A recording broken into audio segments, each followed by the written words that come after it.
Welcome back. We're picking up where we left off. Right. We just closed out 5 weeks in Job. We did. Now, we are moving into a completely different kind of text. We are starting the Psalms. It is a distinct shift. Yeah, we spent the last month in a book of intense philosophical argument. Now we enter a book of prayer. It is a distinct shift in genre. And, well, that shift brings different interpretive challenges. Right. It also brings different rewards for the reader. Job approaches God with a debate. The Psalter approaches God with a liturgy. Exactly. So, we have a specific agenda for you today. We are covering Psalms 1 through 18. Yes, that is a large block of text. It is. That range includes the assigned reading from the Come Follow Me curriculum. However, we are making a deliberate choice for this deep dive. A structural choice. Right. We are not going to skip the chapters the manual laments. No, we really can't. I will not leave chapters 3 through 7 out of our discussion. We'll not skip chapters 9 through 14. We are covering the text sequentially. You need the complete sequence to see the editorial design. Exactly. So here is the exact order of our discussion today. First, we will establish a historical and narrative overview. We need to visualize the ancient world that produced these poems. Second, we will lay down a scholarly framework. We will focus primarily on form criticism. Which is essential. Third, we will conduct a sequential reading of Psalms 1 through 18. And finally, we will close with a devotional reflection. Focusing specifically on Latter-day Saint themes drawn from today's reading. Right. So let's begin with that historical landscape. We need to tell the story of ancient Israel. It is a story of immense geographic pressure. Geography is destiny here. It really is. Israel was a very small kingdom. It occupied a narrow strip of land. It served as a land bridge connecting major continents. And that geography dictated their entire political reality. Completely. Massive empires surrounded them. Egypt sat to the southwest. And the Egyptians frequently marched their armies north through Israelite territory. Right through their backyard. And then Assyria dominated the northeast. Until Babylon eventually rose to power and took Assyria's place. So Israel sat wedged directly between these superpowers. Yeah. And the local neighborhood was equally hostile. A rotating cast of smaller regional nations bordered them. Like who? Well, Moab and Ammon sat to the east across the Jordan River.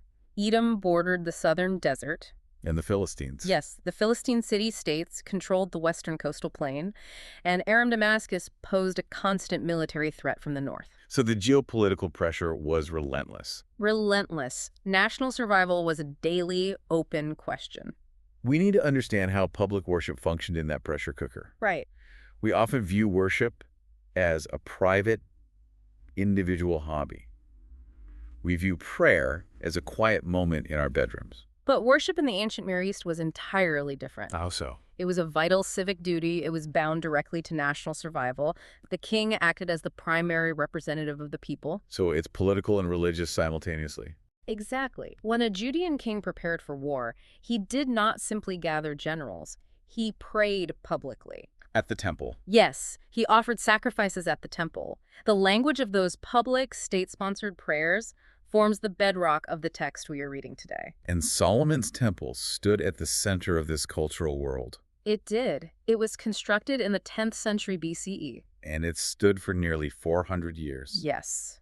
We need to grasp the physical reality of this space. It wasn't just a quiet chapel. No, the ancient Israelite imagination viewed this building as the exact locus where heaven and earth touched. It was a place of intense sensory experience. Lots of blood and smoke. Animal sacrifice happened there daily. The smell of burning meat and incense filled the air. And festivals, right? Yes, national harvest festivals occurred in its courtyards. It was the undisputed center of gravity for the nation. I want to talk about the music, too. Professional musical guilds operated inside that temple complex. Highly trained professionals. The biblical text names the sons of Korah. It names the sons of Asaph. And their names sit in the headings of various songs. So singing was not spontaneous. No, it was a structured institutional practice. But then the central catastrophe of Israelite history occurred. The exile. Yes. The Babylonian Empire besieged Jerusalem. They destroyed Solomon's temple in 587 BCE. And they deported the educated classes to Babylon. This destruction matters enormously for our reading of the Psalms. It completely altered the trajectory of the text. Because most scholars agree, the Psalter took its final edited shape long after this trauma. Yes, the final compilation happened during the post-exilic period. So the Persian Empire had conquered Babylon. The Jewish exiles returned. This places the final editing of the book in the 5th or 4th century BCE. The post-exilic editors gathered older materials. Right. They collected individual poems that plausibly date back to the early monarchy. So they gathered raw material from the 10th century, but they organized it in the 4th century. And this changes how you read the book. You have a community living in the aftermath of total collapse. Exactly. They no longer have a living king. They lost the original glorious temple. They are worshiping in a rebuilt, modest second temple. They are taking ancient songs and applying them to a new reality. Context alters meaning. Give me an example of that. Well, a royal coronation hymn functioned one way in the 10th century BCE. It was sung for a living monarch sitting on a physical throne. Right. But it meant something entirely different 300 years later. The later audience sang the exact same Hebrew words. Yet, they lived under Persian rule. They had no king. Exactly. I want to pause here and clarify a persistent question. We are talking about editors and musical guilds. Yet, a casual reader opens the King James Version today. And they see David. They see David's name at the top of many pages. They naturally assume King David sat down and wrote the entire book. Why do we make that assumption? The assumption stems from a specific Hebrew heading.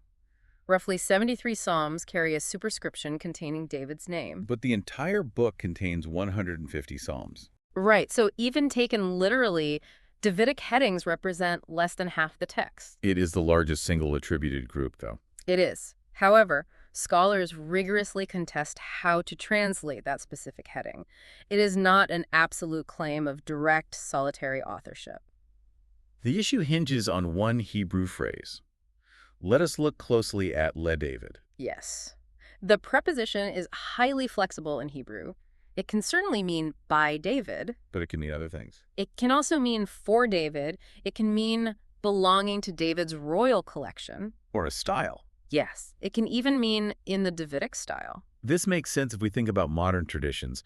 We might say a piece of contemporary choir music is in the style of Bach. Right. We do not mean Johann Sebastian Bach actually composed it. So the ancient headings likely function in a similar broad manner. The ancient Near Eastern mind did not share our modern obsession with copyright. They valued tradition over individual artistic credit. Attributing a text to David anchored it in the foundational royal tradition of Israel. Well, that gives us our historical baseline. We understand the geopolitical pressure. We understand the trauma of the exile. We understand the flexible nature of the headings. We are ready to pivot. Yes, to our second section. We need a scholarly framework. We need to know how modern biblical scholars organize this massive collection. The foundational toolkit for modern Psalm scholarship originates with Hermann Gunkel. A prominent German scholar. Oh, yes, working in the early 20th century. He developed an analytical method known as form criticism. Gunkel started with a very basic question. He looked at a text and asked, what kind of poem is this? He prioritized genre over line-by-line interpretation. He argued that you cannot accurately interpret a text until you identify its form. You naturally read a legal summons differently than you read a love letter. Both documents use words, both use sentences, but the form dictates the rules of interpretation. Gunkel introduced a crucial German phrase to the discipline. He looked for the Sitz im Leben. That translates directly to setting in life. He wanted to know the original social and liturgical setting of each poem. He wanted to know where people stood and what they were doing when they sang these words. Gunkel established several major categories. Let's define them here. First, he identified hymns. These are songs of pure, unbroken praise. They celebrate God's nature or God's creation. Second, he identified individual laments. A single voice cries out to God in moments of acute personal distress. Third, he noted communal laments. These occur when the entire nation faces a crisis. The community cries out together during a famine or a military defeat. Fourth, he classified royal psalms. These texts are tied directly to the institution of the monarchy. They celebrate coronations, royal weddings, or military victories. Fifth, he identified thanksgiving songs. These are distinct from pure hymns. A Thanksgiving psalm is sung after a specific trouble has passed. The speaker offers public gratitude for a concrete rescue. Right. Sixth, he categorized wisdom psalms. These are didactic poems. They instruct the reader on ethical living. They share DNA with the Book of Proverbs. Very much so. Gunkel also noted smaller, specialized subcategories. He found enthronement psalms. He found pilgrimage songs sung by travelers approaching Jerusalem. And these categories form the standard vocabulary for studying the Psalter today. They do. A Norwegian scholar named Sigmund Mowinckel expanded on Gunkel's foundation. He published influential work in the 1920s. He accepted Gunkel's categories. However, he wanted to locate these genres in specific real-world cultic events. He looked for concrete ceremonies at the Jerusalem temple. Mowinckel proposed a massive annual New Year enthronement festival. He argued that ancient Israel ritually re-enthroned Yahweh as king every autumn. He suggested the reigning human king was symbolically re-enthroned alongside the divine king during this festival. We must be careful with Mowinckel's proposal, though, Yes, it remains highly contested among modern scholars. because the Old Testament contains no direct, explicit textual description of this specific New Year festival. Mowinckel reconstructed the entire event. He used analogies. He looked at known Babylonian New Year festivals. He assumed Israel practiced something similar. He then read certain psalms as the liturgical script for this reconstructed ceremony. It is a slightly circular method. It is. He used the psalms to build the festival. He then used the festival to explain the psalms. We can set aside the debate over his specific festival. We simply need to carry two principles forward from form criticism. First, genre fundamentally matters. Second, these poems had a lived physical reality in the temple before they became written literature. Exactly. We also need to look at the macro structure of the book. A scholar named Gerald Wilson published crucial work on this in the 1980s. He studied the editorial shape of the final text. He argued the 150 poems are not a random anthology. They form a deliberately designed book. Wilson noted the Psalter is divided into 5 distinct books. Book 1 covers Psalms 1 through 41. Book 2 covers 42 through 72. Book 3 covers 73 through 89. Book 4 covers 90 through 106. And Book 5 covers 107 through 150. You can easily spot these divisions in your own Bible. Each book closes with a doxology. A doxology is a standardized formula of praise. It functions like a formal amen, marking the end of a major section. Ancient rabbis recognized this 5-part structure long before modern scholars did. They explicitly connected it to the 5 books of Moses. The Torah represents God's instruction spoken to Israel. And the 5-part Psalter represents Israel's prayer spoken back to God. Wilson also mapped the emotional and theological arc of the entire collection. The book starts with quiet instruction. It plunges quickly into intense, sustained lament. It struggles through sorrow for dozens of chapters. Then it slowly emerges into pure, unbroken praise. The final 5 chapters, Psalms 146 through 150, contain absolutely no lament. Wilson argued this trajectory is a deliberate theological argument by the editors. He did. Let me challenge Wilson's thesis here. Please do. I read about these grand editorial designs. I wonder if scholars are over-systematizing historical accidents. It's a fair question. The final editors were stitching together disparate older collections. Sometimes the seam in the text is just a clumsy seam. Do we risk seeing a brilliant architectural plan where an editor simply ran out of space on a scroll? That is a necessary caution.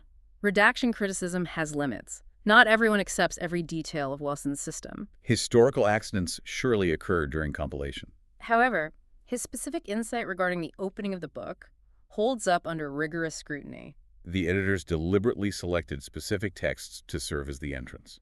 You do not place Psalms 1 and 2 at the front of a massive collection by pure accident. Let us test that idea right now. We are moving to our third section. We will begin our sequential reading. We enter the gate. Psalms 1 and 2 function as a paired entrance to the entire Psalter. Psalm 1 opens with a stark declaration. Blessed is the man that walketh not in the counsel of the ungodly. Let us apply Gunkel's method. Notice the genre. This text is not a prayer. No, it is never addressed to God. It is addressed directly to you, the reader. It is a wisdom psalm. It offers instruction on how to navigate human existence. The poet relies on a single, sustained agricultural image. He contrasts 2 distinct ways of living.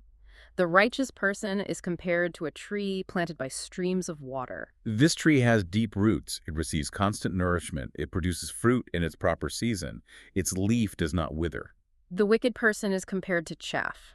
Chaff is the dry, worthless husk of grain left over after the wheat is threshed. It has no roots. It has no weight. The wind simply catches it and scatters it into the air. The text is absolute. It offers no comfortable middle ground. You're either the deeply rooted tree or the scattered chaff. The poet explicitly provides the mechanism for becoming the tree. It requires constant meditation on Torah. The text says, His delight is in the law of the Lord, and in his law doth he meditate day and night. We need to define Torah carefully. Modern readers often equate Torah strictly with the Pentateuch, the first 5 books of the Bible. In this specific poetic context, it means God's broad instruction. It encompasses all divine guidance. The editors place this requirement at the very front of the prayer book. They signal a theological prerequisite. Before you are permitted to sing a single hymn, before you voice a single complaint, you must orient your daily life around God's instruction. We turn the page to Psalm 2. We encounter a completely different genre. This is a classic royal psalm. It is arguably the clearest example of a royal psalm in the Old Testament. The scene opens with intense political tension. Why do the heathen rage and the people imagine a vain thing? The kings of the earth set themselves against the Lord and against his anointed. Foreign kings are conspiring. They are actively plotting against Yahweh. They are plotting against Yahweh's chosen earthly representative in Jerusalem. God's response from heaven is not panic, it is derision. He that sitteth in the heavens shall laugh. God dismisses their political maneuvering. God then speaks in verse 6. Yet have I set my king upon my holy hill of Zion. That phrase requires context. Zion functions in ancient Near Eastern theology as a cosmic mountain. A cosmic mountain is a sacred high point. It is understood as the exact axis where the divine realm intersects with the earthly realm. It is the symbolic center of the created order. The Israelite king is not merely a politician sitting in a regional capital. He is enthroned at the focal point of the cosmos. This specific geography brings us to the highly theological language of verse 7. The king recounts a divine decree. The Lord hath said unto me, Thou art my son, this day have I begotten thee. Form critics read this line against its comparative ancient background. Scholars like Hans-Joachim Kraus and Peter Craigie analyze this verse carefully.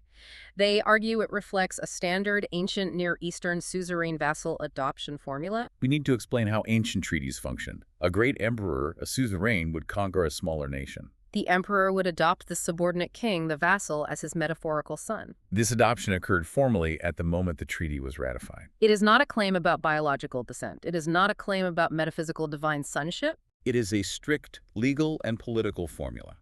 It publicly declares the Judean king to be Yahweh's sanctioned representative. It is pronounced at the coronation ceremony. We should note a serious minority voice in this academic debate.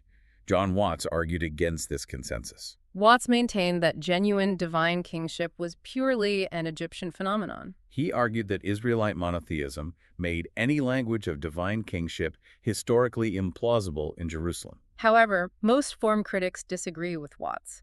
They maintain the adoption formula reading is solidly grounded in broad regional textual evidence. We must track the reception history of Psalm 2. The history of how communities read this text is deeply layered. First, it functioned as a literal coronation text. It was sung for a living Davidic king in the 10th century. Second, the Babylonian exile occurred. The monarchy collapsed, yet the text survived. The post-exilic community read it as an unfulfilled messianic promise. They waited for a future king. Third, the early Christian community applied the text directly to Jesus of Nazareth. We see this clearly in the New Testament book of Acts. In Acts chapter 4, the disciples quote the opening verses. They apply the raging of the heathen directly to the Roman and Jewish rulers who conspired against Christ. Later, in Acts chapter 13, the Apostle Paul quotes verse 7. He explicitly applies the phrase, "This day have I begotten thee," to the moment of Christ's resurrection. The original Hebrew words remain identical across the centuries. The function of the words shifts dramatically. It begins as a political coronation. It becomes a future hope. It culminates as a Christian declaration of victory over death. Let us connect Psalm 1 and Psalm 2 structurally. Ancient Jewish traditions often read them as a single combined unit. They are linked by a specific word. Psalm 1 opens with the word blessed. Psalm 2 closes with the phrase, "Blessed are all they that put their trust in him." If that textual bracketing is deliberate, it creates a powerful theological gate. You enter the book of Psalms by passing between two pillars. One pillar is Torah, representing wisdom and daily instruction. The other pillar is the king, representing messianic hope and divine governance. These two themes dominate the remaining 148 chapters. We pass through that macro-theological gate. We leave the high theology behind for a moment. We move down into the gritty, desperate reality of individual human suffering. We turn to Psalms 3 through 7. This section provides our first sustained exposure to the individual lament. The individual lament is the single most common genre in the entire Psalter. We must outline its internal structure precisely. Gunkel identified 5 standard recurring components. First is the invocation. The speaker calls upon God directly, demanding attention. Second is the complaint. The speaker clearly describes the specific crisis. Third is the petition. The speaker explicitly asks God to intervene and take action. Fourth is the expression of confidence or trust. The speaker affirms that God will hear and act. This affirmation is striking because it almost always occurs before any visible rescue has arrived. The speaker chooses trust in the dark. Fifth is the vow of praise. The speaker formally promises to publicly thank God in the temple assembly after deliverance is achieved. Psalm 3 compresses this entire 5-part structure into 8 brief verses. The superscription places the poem in a specific historical moment. It claims David wrote this when he fled from his son Absalom. The king is running for his life from his own capital city. His own child has launched a coup. The psychological trauma of that betrayal frames the text. The complaint is immediate. Lord, how are they increased that trouble me? Many are they that rise up against me. The turn to confidence follows almost instantly. But thou, O Lord, art a shield for me, my glory, and the lifter up of mine head. The speaker regulates their own panic through the structured logic of the lament. Psalms 4 and 5 function as a paired liturgical set. They represent the rhythm of ancient daily prayer. Psalm 4 is an evening prayer. The speaker concludes the day saying, I will both lay me down in peace and sleep. Psalm 5 is a morning prayer. The speaker wakes and declares, My voice shalt thou hear in the morning, O Lord. Together they bracket a single 24-hour cycle of sustained trust. Psalm 6 introduces a distinct subgenre. Scholars classify it as the first penitential psalm. The focus shifts inward. The speaker wrestles with the confession of personal sin. O Lord, rebuke me not in thine anger, neither chasten me in thy hot displeasure. The text also introduces a critical ancient theological concept. The speaker mentions Sheol. For in death there is no remembrance of thee. In the grave who shall give thee thanks? We will explore the theology of Sheol more deeply when we reach Psalm 16. For now, we define it as the ancient Israelite conception of the afterlife. It was viewed as a shadowy, subterranean realm of the dead. It was a place of lethargy. Crucially, it was a place where active vocal praise of God ceased. That specific assumption drives the desperate urgency of the speaker's petition. They must be healed so they can continue praising. Psalm 7 shifts the emotional register entirely. It employs formal legal vocabulary. It uses the language of the courtroom. The speaker brings a formal case before God. God is positioned as the righteous judge. Judge me, O Lord, according to my righteousness and according to mine integrity that is in me. The speaker is not merely venting raw emotion. They are demanding a legal ruling to clear their name against false accusations. Psalm 7 uses intense language regarding enemies. Modern readers often struggle with this recurring feature in the Laments. We read about enemies setting traps and digging pits. We assume the ancient author was historically paranoid. Form critics offer a helpful corrective here. They read enemies as shared, conventional stock vocabulary. It is a poetic idiom for any generic threat. It could be a physical army, it could be a sudden illness, it could be a social slander. It does not require a literal historical persecution behind every single line. This generic structure provides a fascinating bridge to modern Latter-day Saints scholarship. Let us look at Matthew Nickerson's work. He published a compelling article in the Journal of Book of Mormon Studies in 1997. He applied Gunkel's form criticism to the Book of Mormon. He analyzed 2 Nephi chapter 4. This passage is widely known among readers as Nephi's Psalm. Nickerson demonstrated that 2 Nephi 4 follows the exact structure of the ancient Israelite individual lament. It hits every specific component. It contains the explicit complaint, My soul grieveth because of mine iniquities. It contains the petition for rescue. It contains the distinct turn to confidence. O Lord, I have trusted in thee, and I will trust in thee forever. We must clarify Nickerson's point strictly. He is not arguing that Nephi sat down and plagiarized Psalm 6. He is arguing something far more organic. Nephi possessed a devotional voice fundamentally trained inside the ancient Israelite tradition. A person immersed in that specific religious culture naturally produces this exact generic shape when praying during a moment of profound distress. It is the cultural grammar of ancient grief. We pivot now from the inward defensive posture of the Laments.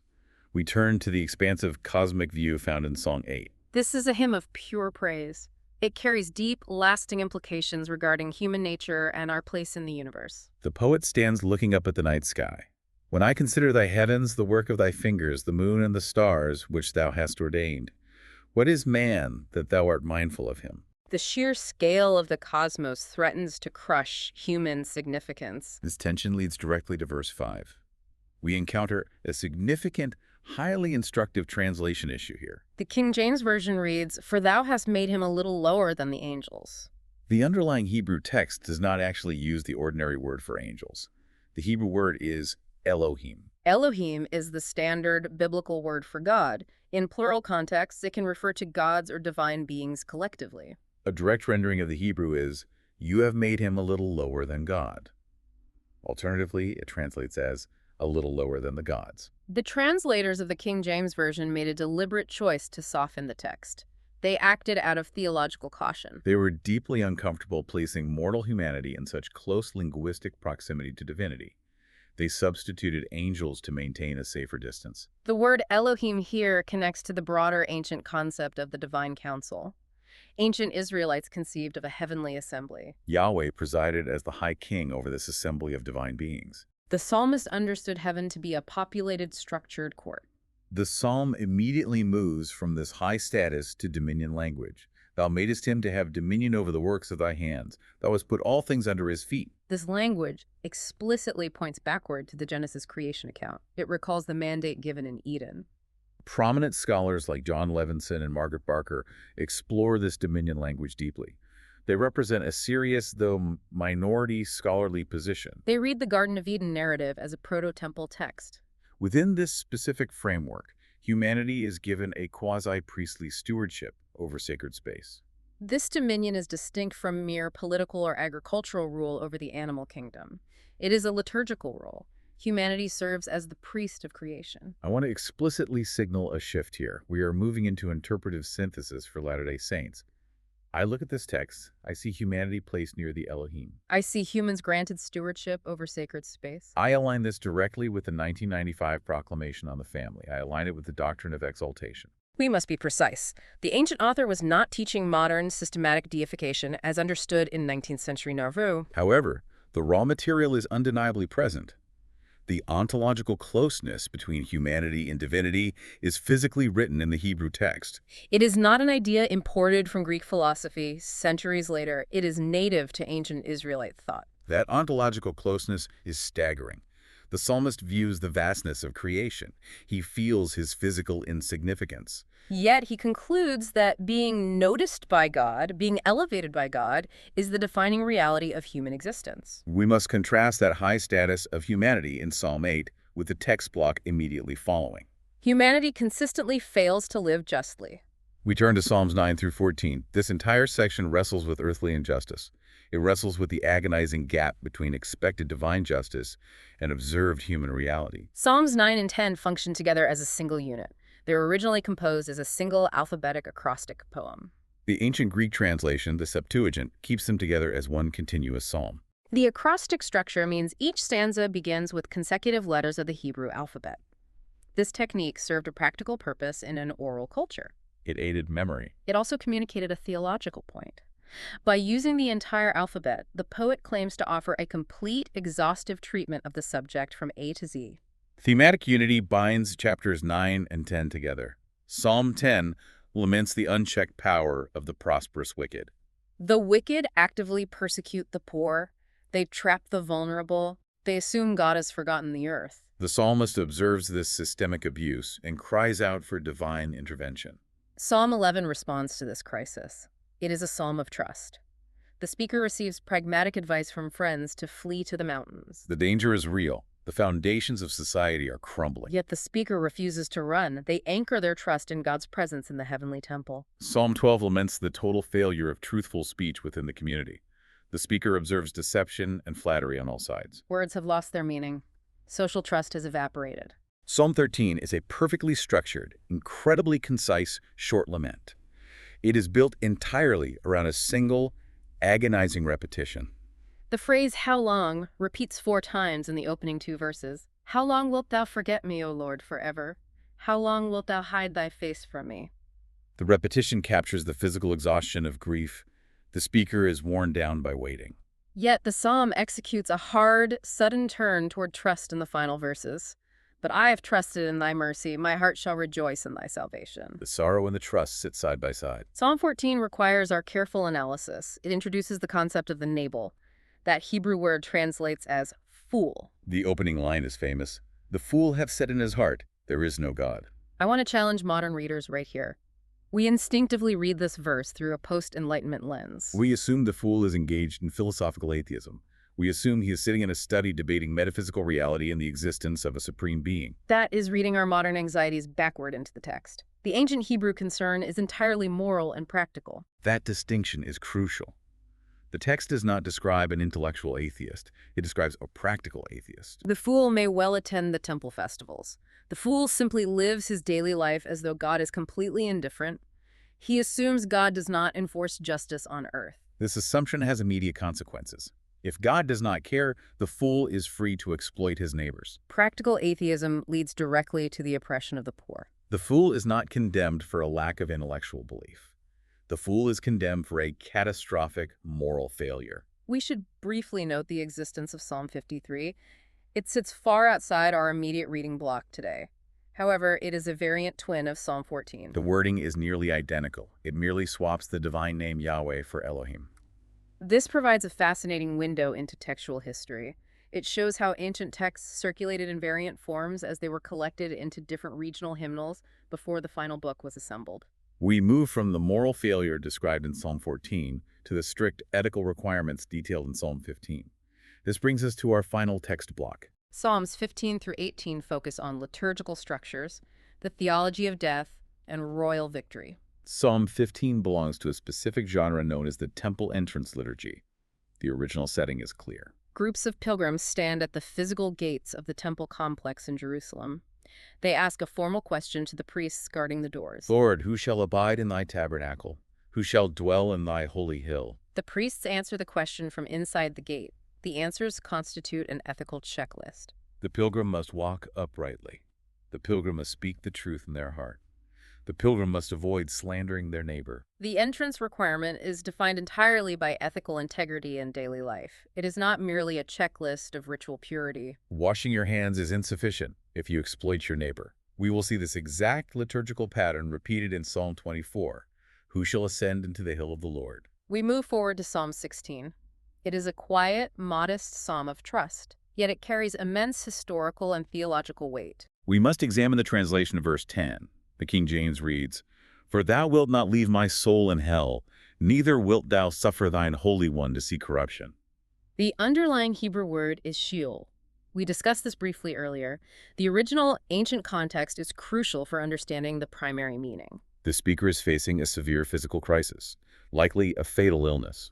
The speaker is expressing profound trust that God will preserve him from premature physical death right now. He trusts God will keep his body out of Sheol today. That is the original context.